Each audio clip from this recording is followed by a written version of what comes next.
The cursed mines, the village of Black Hollow, had always been shrouded in mystery.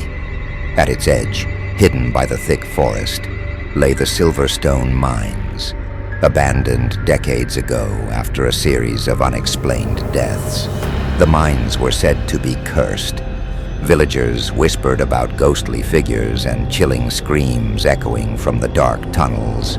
No one dared to go near. Lucas, a young journalist with a thirst for uncovering the truth, arrived in Black Hollow on a foggy autumn evening.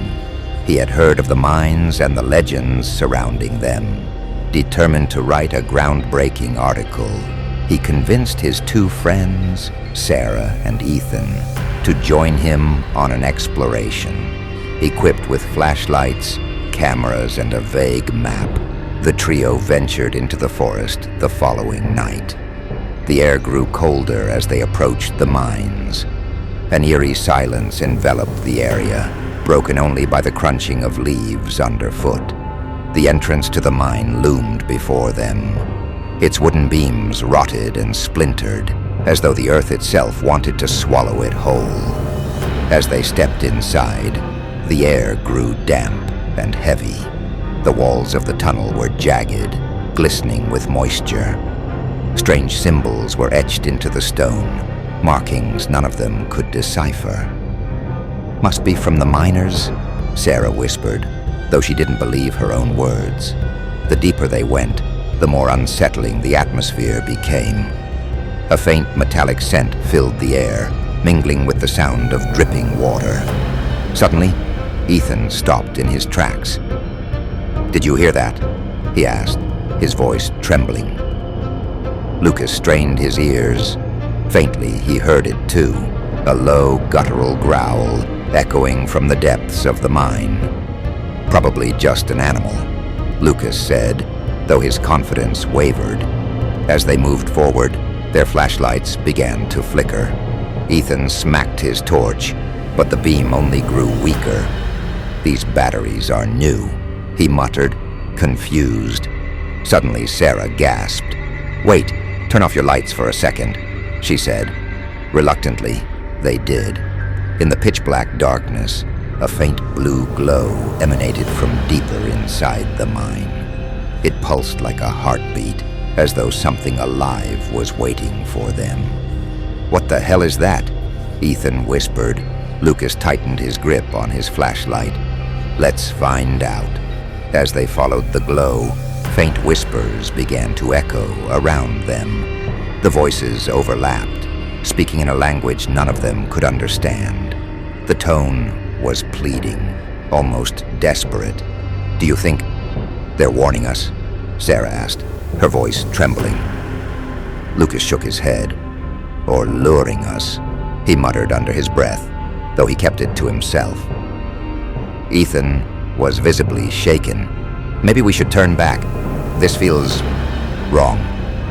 But Lucas, stubborn and curious, pushed forward.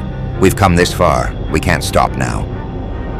As they ventured deeper, shadows began to move along the walls, independent of their flashlight beams.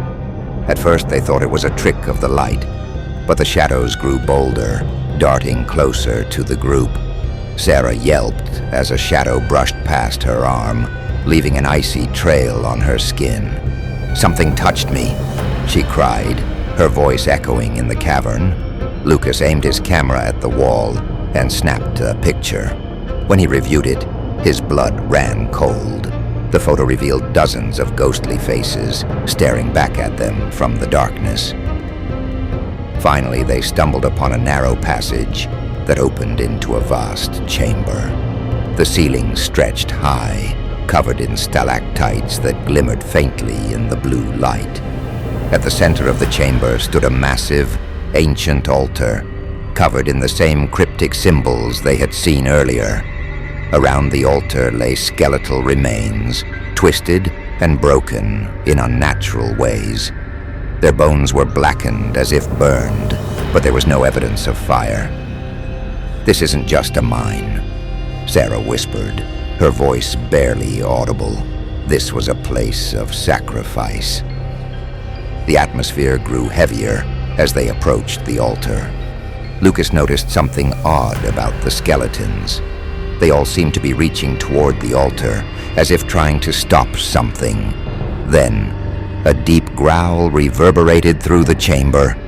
It wasn't human, and it wasn't an animal. The sound came from everywhere and nowhere, shaking the ground beneath their feet. Ethan froze. "We shouldn't be here," he said, his voice cracking. A gust of icy wind rushed past them, extinguishing their flashlights entirely. In the darkness, a chilling chant began, spoken in the same ancient language as the whispers earlier. The voices grew louder, filling the cavern with a haunting melody.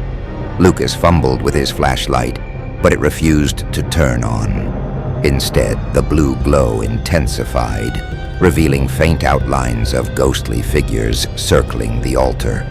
Their faces were distorted, mouths stretched wide in silent screams. "Run!" Sarah screamed, grabbing Lucas's arm. But the moment they turned, the shadows shifted, forming a wall that blocked their exit. Ethan, in a moment of panic, stumbled toward the altar. The chanting stopped abruptly. The ghostly figures turned toward him, their glowing eyes fixating on his trembling form. A loud crack echoed through the cavern as the ground beneath Ethan split open. A pair of clawed hands emerged, dragging him toward the abyss. His screams were deafening, but neither Lucas nor Sarah could reach him in time. Lucas and Sarah, fueled by sheer terror, turned and ran. The mine seemed to close in around them, the walls narrowing as if trying to trap them. The whispers turned to screams, and the shadows clawed at their backs. Finally, they saw the faint light of the entrance. With one last burst of energy, they leapt out into the open air. Behind them, the mine entrance collapsed, sealing whatever horrors lurked within. Sarah refused to speak of the incident, leaving the village the next day. Lucas, however, wrote his article, warning others to stay away from the cursed mines. Yet, as he typed the final words, he felt a cold hand on his shoulder. Turning around, he saw nothing but shadows. The curse of the Silverstone mines was far from over. The end.